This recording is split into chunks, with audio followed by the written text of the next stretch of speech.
covered the entire grading system, what classes were like for pre-med and the Spanish year in 1 year, basically a preparatory year. We're gonna move on to first year, second year.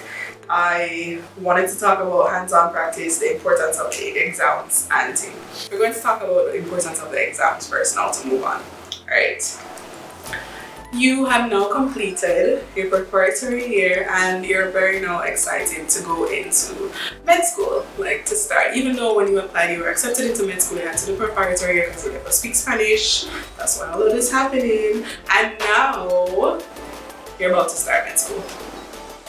So September come and you start, or back in the day September come and you start. Now it's February come and you start because of COVID. What actually happens is this.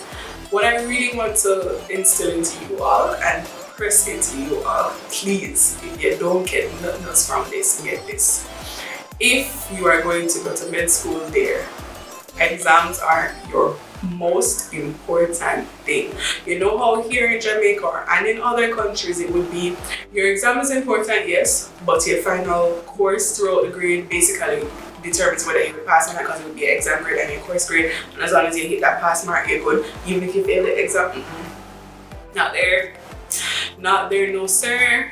If you don't pass your exam and your grades were golden throughout the semester, you're a piece in the air.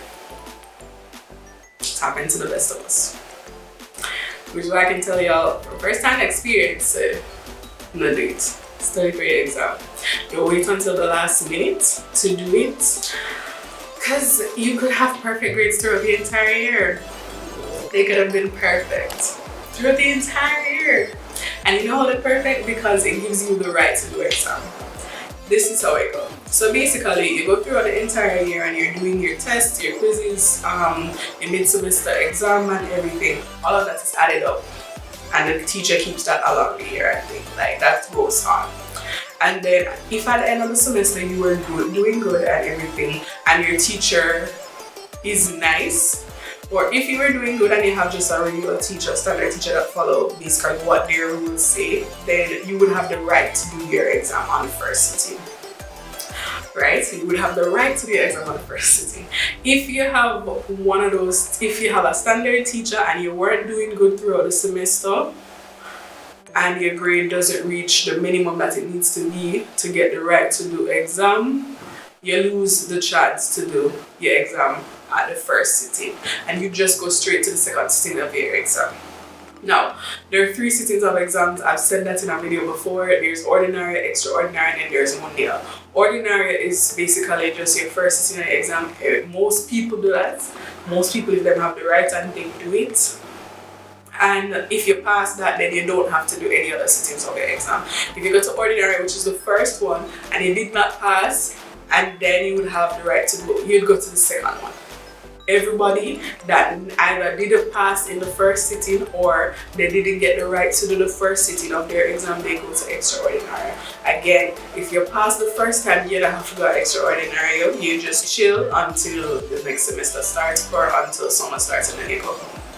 If you still did not pass your second sitting, which would be extraordinary, you go to mundial. Mundial is your final sitting, your third and final sitting of your exam. It usually used to take place in August, so you basically, if you never pass your second sitting, you still progress throughout the year, and then you go home for summer, and when you come up back in August, just before the semester, the next year is supposed to start, before you start that semester, you do your final sitting of your exam. If you pass, then you go on to the next year. If you don't pass, then you're preparing to repeat the year coming the next semester, right? Okay. So, knowing that, and after all of that I said, sometimes you might have super nice teachers, which they exist. I've had them where you didn't progress properly throughout your year. Not about me, do your schoolwork in the year. Even if you don't feel like it, still, even if it's to study the night before for that test that you have the next morning, do it and pass, so that you don't have to beg for it or hope that you have a good teacher, right?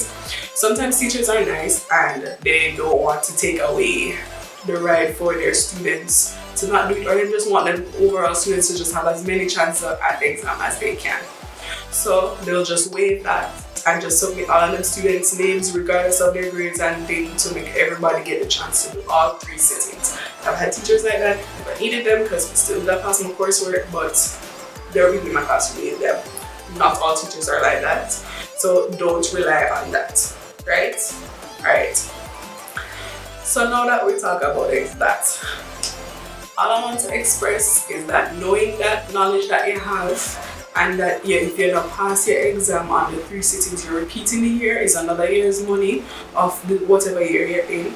It's another year going back through the stuff that you learned before, and that's the most annoying thing, because it's like you know the stuff, you've heard this before, you don't feel like you should be here, but the exam just never worked out for you. It's not a great feeling. Watching your friends progress and then it's going to mess with you for a good couple months, and then after that you accept whatever situation it is and readjust and just do what you have to do so that you can move on. Don't add on an extra year. Study. Trust me, start studying for exam at least a month before the exam, or at least 6 weeks before the exam. Some of us have to learn it the hard way. Some of us don't need to. Some of us are just naturally bright. If you know that you are not one of those people who are just, there are certain people who they can just cram everything. They'll just take 2 nights before the exam and just go through every single thing that we learned throughout the entire year, and it will stay in their brain to revert back onto the or to be basically vomited back onto the paper, word for word. And that's exactly what they want in Cuba. There are people like that. Do not follow those people if you know that you are not one of those people. If you do not have a photographic memory, don't act like you do. Learn from others' mistakes. If you know that it takes you more time to learn a large amount of content, study the large amount of content in advance. Give yourself time to pace and to review, because when you're cramming and you're forgetting things and blanking in the exam, it is the worst feeling on the face of the earth. And then you see the other people who did the same thing that you did and they're walking out with 4s and 5s. I have been there. It's not a nice feeling. Don't do it. You've been warned. Warning out in advance. Learn. So we'll cover the importance of exams. Okay? Doesn't matter if you succeeded your entire year, you have top tier grades throughout the entire semester. If you don't pass your exam, they don't care. You're not going on. You're not going on. You could have begged ball and they've seen it all before. You could have bleed blood. They've seen it all before. They're so unfazed. And when I say that, I mean you could need just 1 decade point, 1 point to pass your exam. If they don't see where they can give it to you, you are not getting it. The exam is marked by a key. So there's a certain key that the teachers them set, or the head of the department set for each exam. If the answer no match up back with what they point and you can't argue it for defend it, you're not getting the point. Don't put yourself in situations. Study in advance, trust me. There have even been students who have studied and what they respond just wasn't what they were looking for or what's on the key, and the key is like the Bible to them. They're not giving it to you. They won't. So you've been warned. Anyway, alright. So now we've covered the importance of exams. Alright, let me talk about guardian hands. Or no, let me talk about first year. Alright, so let's talk about what you do for first and second year.